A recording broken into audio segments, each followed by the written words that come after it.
Welcome to Menopause Monday. So today is an add-on to last week's Menopause Monday, where we talked about brain fog and getting super productive. Now, I've actually created, I think it's a really cool resource that sort of helps you detail what I talked about last week. So if you've not listened to Menopause Monday from last week, which was brain fog and how to be productive, go back and listen to that one.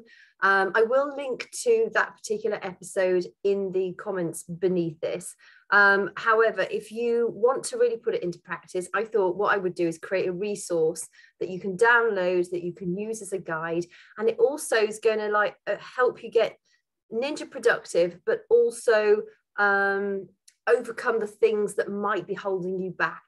And then I've got some other really cool resources to share with you too. So I'm actually going to share my screen with you for a change. Let me just make sure that the screen I'm going to share with you is safe. It is. So here we go. I'm just going to share this. Okay, so this is the planner that I have created for you. So if you remember last week, I was talking about, in fact, let me just go down onto this. I've got, this sort of breaks down what you would do on a daily basis in order to, sorry, not that one. This breaks down on a daily basis, the things that you would do in order to be productive, to manage your brain fog more effectively, and to actually push your life or your business or whatever it is forward in the direction where you want it to go. So I'm going to scoot back up to the top. So this is like your blank template. So you've got your important tasks, A to E. Now, I mentioned last week that I prioritize my A's, my B's, and my C's predominantly. However, D's and E's are also quite important, and I'll go through that today. So in this column here, you would list and you would put your A1, A2s, A3s, B1, B2, B3s, etc. And then on this side, you're going to note what your weekly goals are, because then it gives you a really good idea at the end of each week on a Sunday or a Saturday or whatever day suits you best to reflect on how well you performed against the goals that you set for yourself. And that can be anything. That can be like cleaning the house, opening your post, getting your ironing done, scheduling the meeting with whoever it needs to be to move your life in the right direction you want it to go. It doesn't have to be business related. It can be completely personal related. It can be household related. It could be meal related. So, you just have to sort of make this work for your particular focus in life. And it might be that you have different planners for different things. So this is like the blank template that you can work from. So you can print that off and make as many of those as you want. And I'm going to give you the link to this. So it's in my Google Drive. So if you say to me, yes, I'd love this, I want this planner, you can just message me or email me and I will send you the link so you can get direct access to this planner. So this is a working example. So for instance, like today, my A1 tasks are to prepare my weekly video and to record my weekly video. If I've achieved that, I've already got a big win in the book for today. And I really recommend that you stick to between 1 and 3 tasks, big tasks to achieve on a daily basis. If your to-do list is like never ending, you're never ever going to get that sense of achievement of having knocked the big things off. So these two, I use several A1s depending on how important they are, because there'll be days of the week where I actually have to achieve several important things on one day. And so for me, that's a really important thing to have done, to prepare it and to have recorded the weekly video. And then my A2s, ideally, I want to upload my weekly video. And I also, I've got a hypnotherapy client that I need to record a hypnotherapy screed. They're called screeds, what we actually say in our hypnosis. That's really important too, because that's a client that's in dire need of some help. So that's a priority to get done too.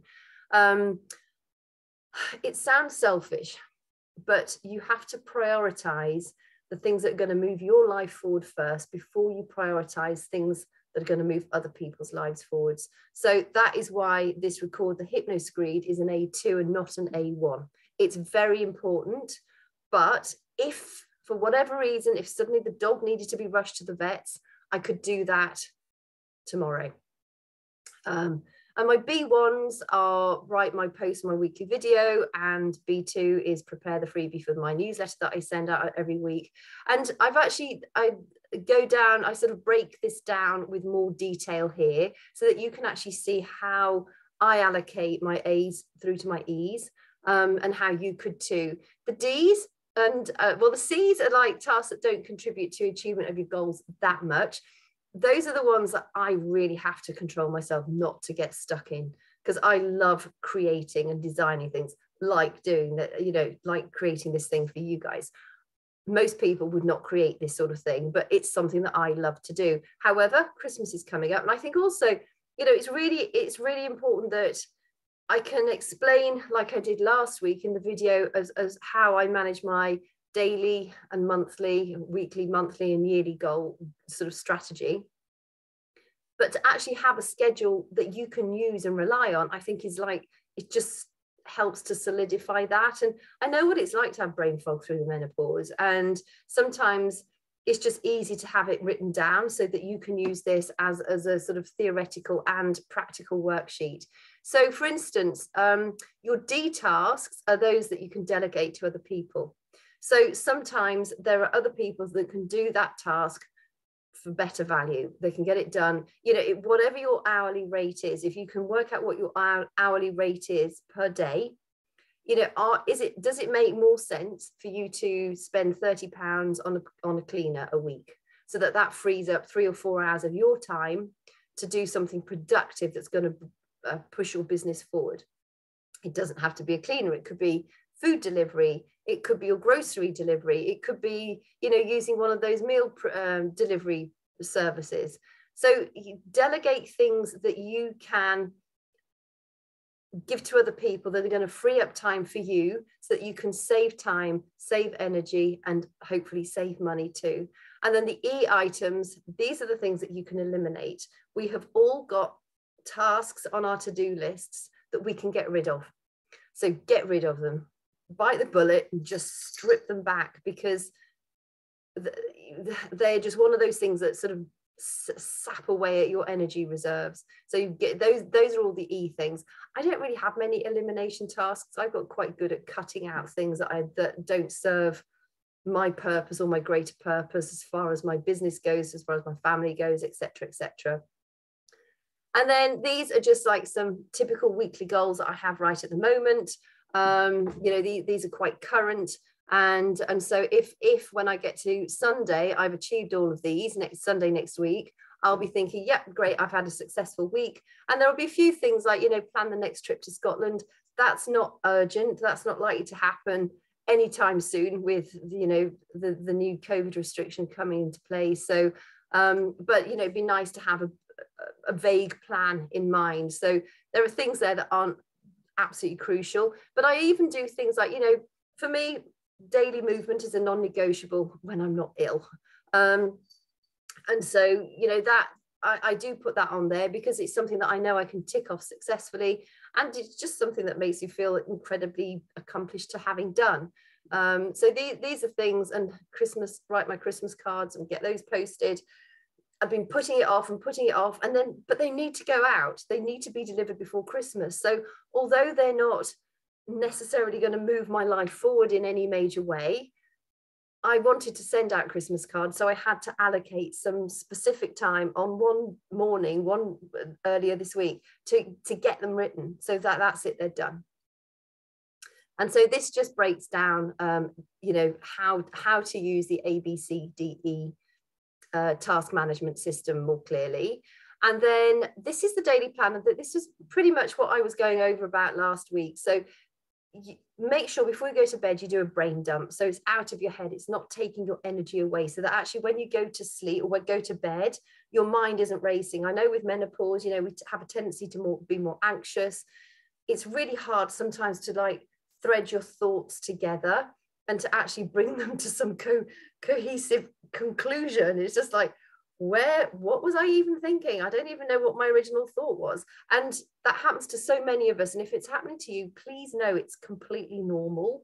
But if you can do a brain dump before you go to bed and just like bleh, verbal bleh, vomit onto paper and write it down, get everything out of your head onto paper. And then in the morning, you can sit down and you can have a look through that brain dump that you've done, and then you can categorize it in with that A to E system. Prioritize sleep. I know it's really tempting to think, oh, it's Christmas time and I really want to watch that Christmas movie. And, oh, you know, you get halfway through and you think, oh, I'm feeling a bit tired, but, oh, there's only like another hour left of it. Oh, go on, I'll watch it. It's Christmas. Why not? And then you wake up feeling exhausted the next day. Get strict with yourself. If you go to bed knowing that you need to catch up on sleep, forget the movie, get the sleep, prioritize the sleep. It's going to help you on so many different levels. It helps to manage your hormones better, make sure you're more productive. It helps you lose weight. Sleep is the cornerstone of good health. So prioritize your sleep. Drink, when you wake up, drink a pint of warm water. It'll fire up your system more effectively than cold water. And if you can have the juice of half a lemon, or I just put a quick glug of raw apple cider vinegar. I don't measure it, but it's not too strong. And I have that in a pint of warm water every morning. That's the first thing I do when I get out of bed, nip to the toilet and then have a pint of warm water.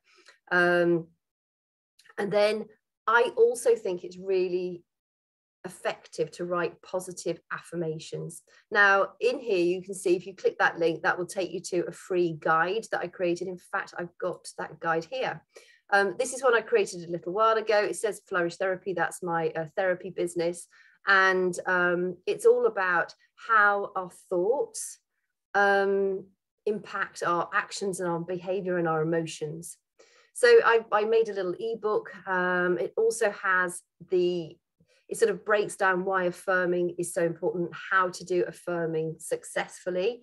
And it gives you some of my favorite affirmation examples, and then experiencing what you want to bring to fruition. So if you'd like that, you're more than welcome to that. That is in this guide. It's got that link to it there. So you can click that and you can get access to that positive thinking and affirmations book.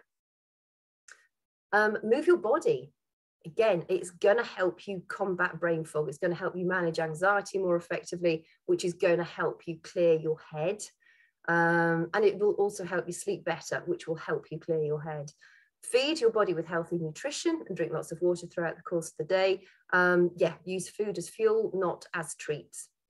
Turn off notifications. It's something that I went over these last week in some detail, but when you've got constant messages pinging, there's such a distraction. You know, check your emails once or twice a day at maximum. Don't keep looking back into your inbox, because essentially emails are they're a distraction to you. They're what somebody else wants of your time or your advice. You know, you've got to invest some energy into reading that email. To only do it when you have the time available and your other important things have been done. Again, with turning off social media notifications, I don't know how people work successfully with their notifications on, because you're constantly being distracted. So I would suggest you turn off your notifications, sit down with your brain dump list and work through your A's to your E's. Work in small increments of focus time. So don't think, oh, right, I'm going to do this. I'm sitting down at 7:30, 8 a.m. in the morning, and I'm going to work right the way through until 5 or 6 o'clock. You'll just burn out. You need time away from it. So what I suggest is to work in sort of sessions of, depending on what you're doing. In my business, we tend to work in very tight pockets of time. So it might be 10 or 15 minutes on one activity, 10 and 15 minutes on another activity. But also when I'm really getting my teeth into a project, I'll sit down for 90 minutes and I'll work solidly for 90 minutes. Then I'll get up, walk around, make a drink, just freshen myself up a little bit, have just a few minutes off, and then get back to the next project. So it really depends on, how long your projects or your tasks are taking to complete. But I really recommend every 90 minutes, just get up, move, stretch a bit, have a drink, refresh yourself, and get back to it again. I use YouTube countdown timers. I think they help to keep you on task. They're fun. Often quite a few of them play nice music in the background. So I highly suggest you get onto YouTube. Just do free go onto YouTube and just do free countdown timers. And if you could do like free 90-minute countdown timer, free 10-minute countdown timer, and a load of them will pop up for you. Avoid multitasking, focus on, it's been proven, scientifically proven, focus on one task at a time. You'll be quicker at achieving it or getting it completed, and you'll complete it to a higher standard. Again, just mentioned getting up after 90 minutes. I also suggest you have a nature break, either halfway through the day or sort of early afternoon. Again, just to sort of refresh yourself, get some air into your lungs, get some ultraviolet on your skin. You'll also find if you sort of take 20 to 30 minutes out in nature, because you're away from the work, that's when your creative ideas come through. And whenever I'm walking the dogs, that's often when I think, oh, that's a really great idea. I must make a note of that. So, it's beneficial for you to take time away. And anyway, we're not designed to just sit there going all day long. It's bad for us, or whatever your career might involve. And then also, if your motivation is lacking, or you're just feeling sluggish, you're just feeling jaded, listen to a motivational podcast. They are so empowering. There's a link to two that I've come across recently that I really, really like. I'm sure you can find loads more others, and you'll find that if you listen to one or two of those, YouTube will suggest other things for you.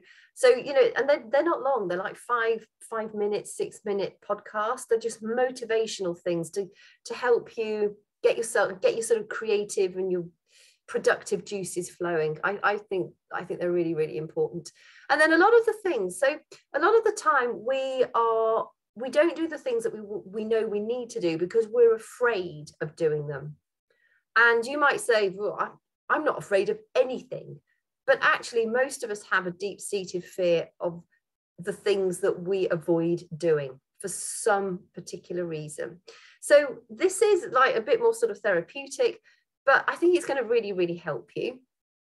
And you'll find that it will release you from that procrastination. So what are you afraid of? You may have more than 4 fears. You may just have the one fear. Write them down, get them out here on paper.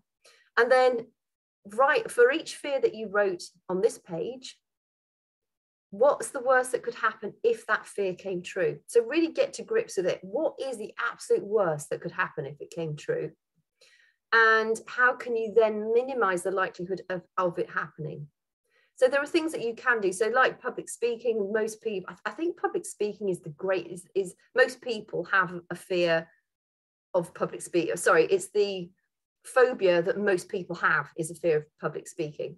And, to minimize that fear that you may have, you just plan really well, structure your talk incredibly well, practice it really, really well. Do you want to learn it verbatim? Do you just need bullet points? But practice it and practice it and practice it so that you feel it's a part of you. And because you'll have practiced it so much, you'll have got so much more confident, and maybe even practice giving that talk to your family, because I think the most scary thing is presenting to people who know you. I think it's much easier to present to people who don't know you. When I know that my friends and family like maybe be following me on social media, that's far more scary than a stranger. It's just like and that comes from a fear of being negatively judged. At the end of the day, people will negatively judge you. People always do. And some people will really support you. But remember, Mother Teresa had her critics. That's always what I say to myself. If somebody's judging me, of course they're going to be judging me. Some people will. It's just like, well, Mother Teresa had her critics. So, go swivel. And then how could you fix it if the worst actually did happen? So for instance, say you're public speaking, you forget your line. What could you do? Could you tell a joke? Oh, brain fog, menopausal brain fog. I cannot believe I've absolutely forgotten what I was talking about. What the heck was I talking about? Audience, give me a hand. What was I talking about? So you could actually, I think if you did that, they would just fall in love with you so much because you're showing a real vulnerability, and that there'll be so many people in that audience who would be able to identify whether they're there for a menopause related thing or whether they're not. If there's midlife women in there, they will relate. So all of a sudden, sometimes your biggest stumblings can be your greatest saviors. So, you know, what really would be the worst that could happen? And I think this is the most powerful one. What is the potential cost of not confronting your fear? So what happens if, say, go back to the public speaking thing, you've been invited to public speak and you allow your fears to hold you back and you don't. Just imagine the platform that if you were asked to public speak about some topic, whatever it might be, somebody may see you in the audience who wants to invite you to talk to their company or to their community. That could then lead to other speaking engagements. It could lead to so many other opportunities. It will help you gain so much confidence in your abilities because, you know, none of us were born public speakers. None of us were born brave. None of us were born fearful either. I think our only natural fearful reaction is the fear of falling when we're babies. But we develop these fears as we get older. And I think also as you go through the menopause, things that never used to bother you start to bother you. And actually things that used to bother you don't bother you anymore. You know, at the end of the day, we're losing our youth. And so as a youngster, you may have thought, oh my God, my foundation, or that new lipstick color, or what if he doesn't like me? And now it's just like, sorry, I don't even wear lipstick. I use Carmex. It's far better than lipstick. It keeps your lips lovely and soft and puckery. But, you know, at the end, our fears change as we get older. And, but the cost, the potential cost of not overcoming your fear in some instances is huge. So I really want you to understand that it, you know, if what I've shared already doesn't help you overcome those fears that are holding you back, maybe this page will do. And then finally, here's just a few like sort of little motivational quotes that I thought looked quite cool. And that's it really in a nutshell. So if you would like this list, this little guide that I've created for you, and also you want to get access to this positive thinking affirmations guide, just send me a message and I will, depending on where you're watching this video, I will drop, I'll either put the link in the comments to get to, well, if this is on Instagram or Facebook, just message me. If you're watching this on YouTube, send me, do I want to put my email address? No, I don't, because I might get spammed by a load of weird people. Send me a message on Instagram. I will put the link at the bottom underneath the description so you can message me and I can get this to you. Okay. Also, I will leave a comment. That's easy enough. Just leave me a comment below this video and I will get this out to you. So I hope that's been helpful. I just wanted to give you something concrete that you can take away and work with. And then you can print off as many of these as you want. And I hope that it will you will have found some value with this. So I will stop my share now. Actually, while I have got you on here, this is just goes to show, just like, so my next Menopause Monday is going to be the 3rd of January because we're all off for Christmas, and I am going to take the 27th of December off because I can. But I hope you have a great, if I don't speak to you before, I know a lot of people I will be in touch with in between now and Christmas, but if for whatever reason you're watching this and I don't speak to you before Christmas and the New Year, I hope you have a fantastically festive period. Stay safe, and I'll look forward to talking to you again soon.